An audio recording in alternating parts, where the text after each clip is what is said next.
Chapter 2. It was the last Saturday before the start of the new school year. Mr. Peascoober was feverishly working on unpacking the last of their moving boxes. He hung the football helmet and gear by the door and thought of the giant furball every time he saw it. The groundhog had escaped all attempts of being captured. What Mr. Peascoober didn't know is that it had many tunnels surrounding their home and was connected to an underground highway of escapes to the neighbors' yards. The house had not been lived in for many years, so it had lived undisturbed for a really long time. He had set traps for the groundhog, hoping to get rid of it, but with every trap, he found that the giant whistle pig was able to avoid getting caught. Feeling a much-needed break coming on, Philip tried to get the family's attention, yelling, "Peascoobers! Let's pile in the car! Let's go for a drive and see some of the countryside!" Paul and Pat were working on painting their room. Pat had won the bet against Paul, so he was able to pick out the color of their room, but decided to let Paul also pick a color. They split the room and painted 2 walls each, blue and red. Next to their room in the hall was a narrow staircase. It was the access to the observation tower. You could see the skyline of Lux Ridge. There was a telescope anchored to the floor, dusty and needing care. They hadn't got a lot of time to spend up there, but it was already one of their favorite spots to go in the house. Mrs. Peascoober was trying to do some baking in the kitchen. Well, more like burning, as the house was filling with smoke. Really, it wasn't her fault. The oven was old and would put out smoke when warming up, even if there was no food in it. Paul and Pat had thought that if their mom kept trying to use it, that she might smoke them right out of the house and quite possibly the small bear that kept eluding their dad. The more they joked about it, the more they realized that it might not be a bad idea. Mr. Peascoober popped his head in the boys' room to see if they had heard his battle cry to leave the house. He came through the door to find the boys battling each other. They were screaming, "On guard!" and "Arg!" as they pretended that the rollers were pirate swords. They would make the clinking sounds with their mouths as the paint rollers would smash into each other, sending splattered paint all over the room. This created polka dots of red and blue and some purple where the paint colors had mixed. The colorful goo started running down the walls, and it looked more like a contemporary art mural. Thankfully, there was no carpet in the room, so the paint on the floor didn't matter. Philip found himself smiling at the artwork and ducking at the same time. He decided to join the battle and picked up a can of paint that was about half full. He cried, "Cannonball!" Paul and Pat had turned their heads just in time to see their dad shoot the pretend cannon, blasting one of the white walls with blue paint. "Direct hit!" he shouted. "Come on, boys. Let's go on an adventure. There may be hidden treasure to be found, and if we stay here, we will never know what we've missed. I hear that there's a secret cavern in the next town over that has an abundance of multicolored sprinkle mounds that glimmer like precious gems reaching 20 feet tall. Tales of old say that pirates used to put this treasure on top of frozen milk they would get from cows that came from the Arctic Circle. These cows looked more like a buffalo bear, a combination of a buffalo and a bear, but were known to be gentle giants. The pirates would take the frozen milk and put it on a thin, hard pastry, rolled in a cone shape, and then take the sprinkles and cover the white cream. I don't know if it's true, but I hear they ate this for breakfast. Let's go check it out. Moo. They enjoyed hearing the far-fetched tales he would come up with off the top of his head, knowing their dad was always making up stories. Sometimes he was really convincing, but Paul and Pat knew that ice cream more than likely did not originate with pirates, as fun of a story as their dad made it sound. Getting ice cream was enough motivation for them to start moving and surrender to the thought of riding in the car. There was a knock at the door. The boys came running down the stairs to see who it was. It was Mr. Nick Wallister from 2 doors down. He held a plate of homemade caramel brownies, and in the other hand he held onto a wooden cane. It was hand-carved and had a symbol of what looked like fire on it. The handle curved backward, and on the back side of the grip was a vine that curled into a J shape like a hook. Mr. Peascoober met him at the door. "Good day, sir. I see that you are the new owners of the Trumbull House. Welcome. My name is Mr. Nick Wallister." "How do you do, Mr. Nick Wallister?" said Philip. "These are our 2 boys, Paul and Patty, and my wife Phoebe is here in the kitchen." Paul and Patty stood by their dad's side looking at the man, thinking there was something peculiar about him, but couldn't quite figure it out. They couldn't get their eyes off of his cane. They had never seen anything like it before. Patty just came out and asked, "Can I look at your cane?" "Patty, where are your manners?" said Philip. Mr. Nick Wallister grinned and looked at Patty. "You may, but be very careful with it. It's the only one of its kind. he said as he held out the cane to pat it. As the boys looked at the ornate carvings on the wood, Mr. Nickwallister talked to Mr. Peascoober. To your direct left lives Mrs. Thomas. These brownies are from her, actually. She does not leave her house much anymore. I am the neighbor to her. If you need anything, feel free to ask. Oh, I saw you the other day running away from Carl. Carl? Exclaimed Philip. Yes, Carl. The groundhog living under your porch. Don't worry, he is harmless. Been living there for years now. I made that shingle with his name on it. I didn't figure I should interrupt his life, as there was no one living in the house. In fact, I wonder if the Trumbull place might fall in on itself someday, as it was getting in such bad shape. So, good to see someone has taken new ownership. Mr. Peascoober looked down and saw a small wood sign hanging under the porch. He never took notice to it before now. There, carved in the old wood, were the letters C-A-R-L. I would let you know that Carl is a sneaky one. He's been known to be a bit of a thief. Harmless, of course. Mrs. Thomas had baked goods stolen from her window as they were cooling. The trail of crumbs led us to believe that he was well trained to come and go without a witness. Well, only if he chooses. Sometimes he will be seen sunbathing in his personal garden, now your front yard. I see your windows and side door are open. I presume that was to air the place out, but you might want to be careful leaving a door open for him. Pettit, admiring the vine J-hook, asked, Is this used for anything? Mr. Nickwallister held out his hand to receive his cane back. Pettit handed him the cane.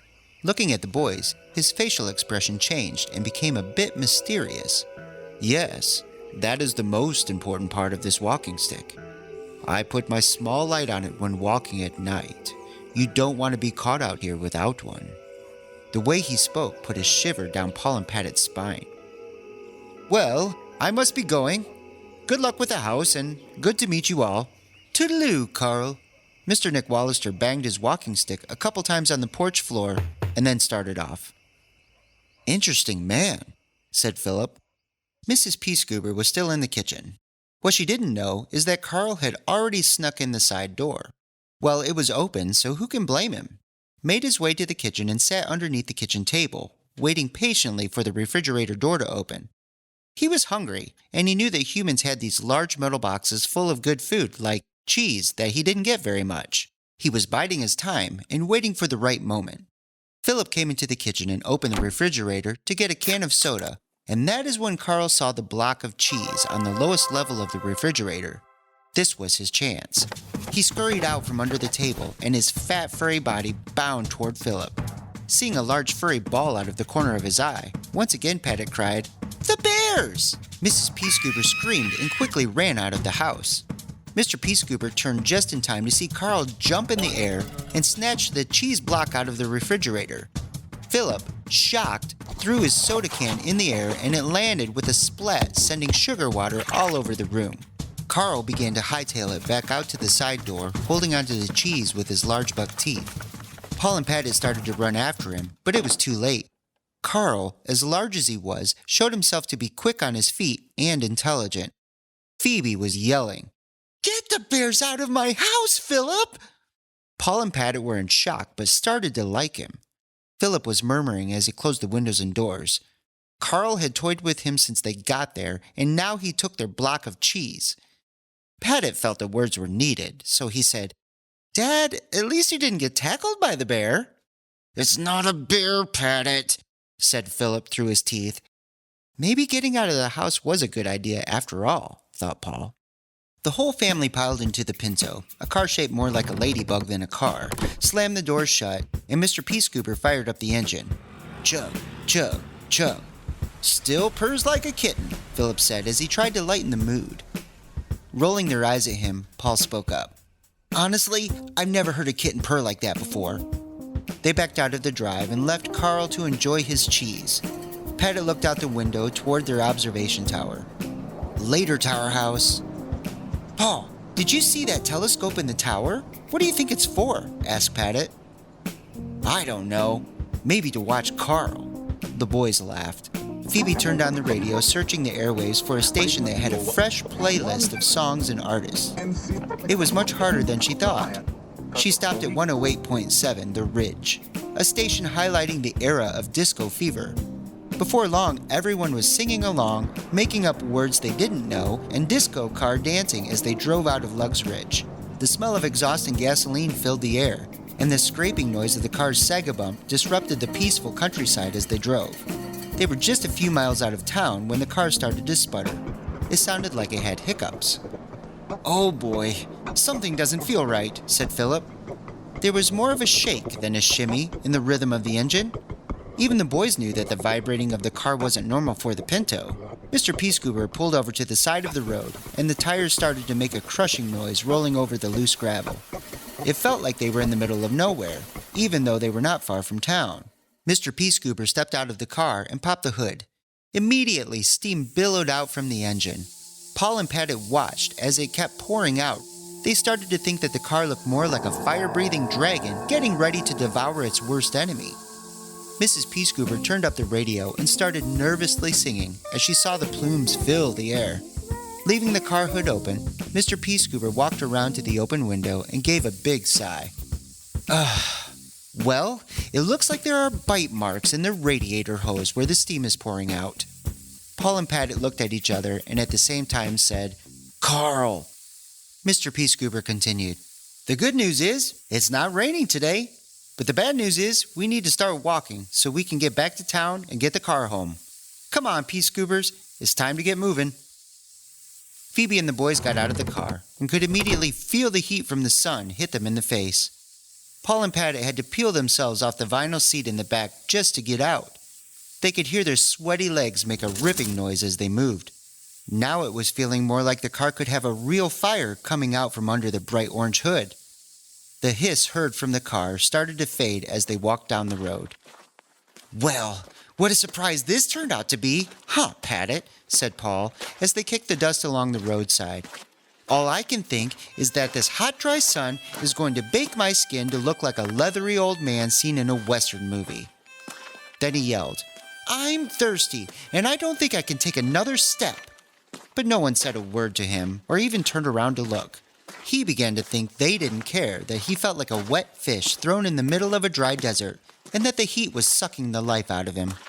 Ahead was a country bridge that they had crossed over on their way out of town, but didn't take notice of it before. On the other side of it stood the road sign for Lugs Ridge that said 2 miles ahead. As they crossed the bridge, the boys noticed a gentle river running under it. Paul and Patty slowed their pace as they were easily distracted by water. They stopped and picked up a few rocks to throw off the bridge, seeing how far they could throw or skip them. They found the biggest rocks and sent them over the side of the bridge, hurling to the water below. The big splashes and kerplunking sounds could be heard as the boys kept chucking the rocks over the edge, disrupting the peaceful river. Off of the riverbank, the tall weeds were slowly swaying in the gentle breeze from the day. The boys wanted to go down and check it out. Sliding down the grassy hill to the bottom, they found the water to be very inviting. It was so clear, you could make out every rock, minnow, and crayfish. Along the side of the bank, there seemed to be a worn-down walking trail. It was very narrow, but looked like it was still used as the grass was beat down and the dirt was smooth. The boys soon started down the trail that followed the river. Phoebe turned around to see where the boys were and noticed they were no longer on the road, but instead down by the river's bank. She yelled to them, "Where are you going?" Paul and Patty stopped their feet at once, turned and looked up at their mom and dad, who was now looking down at them from the top of the bridge. Paul shouted, "We found a trail and wanted to see where it goes." "We'll give you a few minutes. The car isn't going to fix itself, and who knows what bears might be out there," said Mr. Peascoober.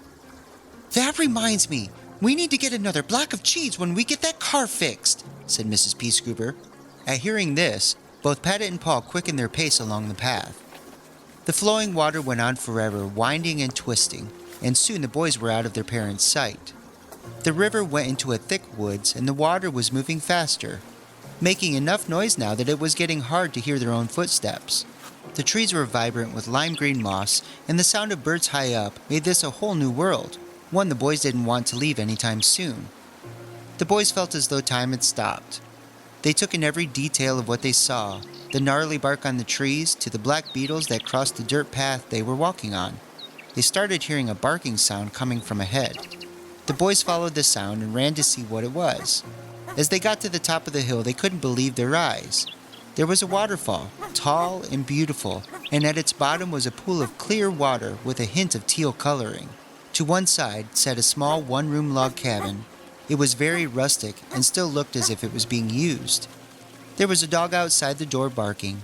As soon as it saw Paul and Patty, it started jumping and pawing on the door of the cabin. Paul and Patty walked cautiously over to the door. The closer they got to it, they could hear the groaning of what sounded like a man's voice. The door was cracked open, so they peered in. There, lying on the floor, was an old man with a wrinkled face, holding his hand over his heart. He was making some noises and even talking, but the boys didn't know who he was talking to. His eyes were shut, and his face looked as if he was in a lot of pain. The dog went over to the man and lay beside him and started to whimper. Paul and Patty could tell that the man needed help. "Patty, we need to get Mom and Dad right away." Once Paul said this, the dog picked its head up and barked.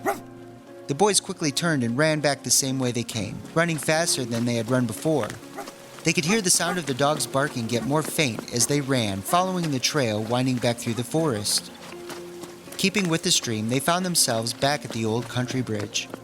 While the boys had been gone, a tow truck had passed by Mr. and Mrs. Peascoober and stopped to see if they needed help. The boys found their car already hooked up to the truck, and Mr. Peascoober was talking with the driver. Paul interrupted. Dad, there's an old man down there that needs help. He looks like he's in pain and is lying on the floor of a small log cabin." The truck driver said, "That's Mr. Trumbull's cabin. I'll call on the radio for an ambulance right away." "Boys, show us the way and take us to him," said Mr. Peascoober. The four of them quickly ran to the cabin while the truck driver waited for the ambulance to arrive. They got to the cabin and found Mr. Trumbull gripping his chest, making noises and groans. His eyes still closed and face grimaced with pain. The dog, still barking, as if trying to tell the Peascoobers what had happened and how to help him. Mr. and Mrs. Peascoober picked up Mr. Trumbull and slowly helped him to his feet. They put his arms over their shoulders to start helping him out to where the ambulance would be arriving. As they started to walk, Mr. Trumbull gently whispered, "Good boy, Pate. Good boy." Paul heard Mr. Trumbull say the dog's name. Paul quickly went over to the dog and said, "Follow us, Pate." Pate cocked his head, twitched his ear, and barked.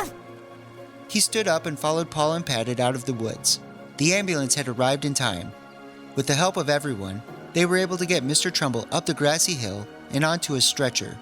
Before the paramedics left for the hospital, Mr. Trumbull looked at Mr. Peascoober and said, "Please take my dog, Pate. There is no one to look after him out here." Mr. Peascoober, not sure how to say no, agreed and said he would make sure the dog was taken care of. They closed the doors to the ambulance, turned on the lights and siren, and rushed down the road into town. The Peascoobers had a family huddle and said a prayer for Mr. Trumbull that he would be well. In the center of their huddle sat Pate, concerned for his master, Mr. Trumbull, and looking up with wonderment at the new humans he would call family.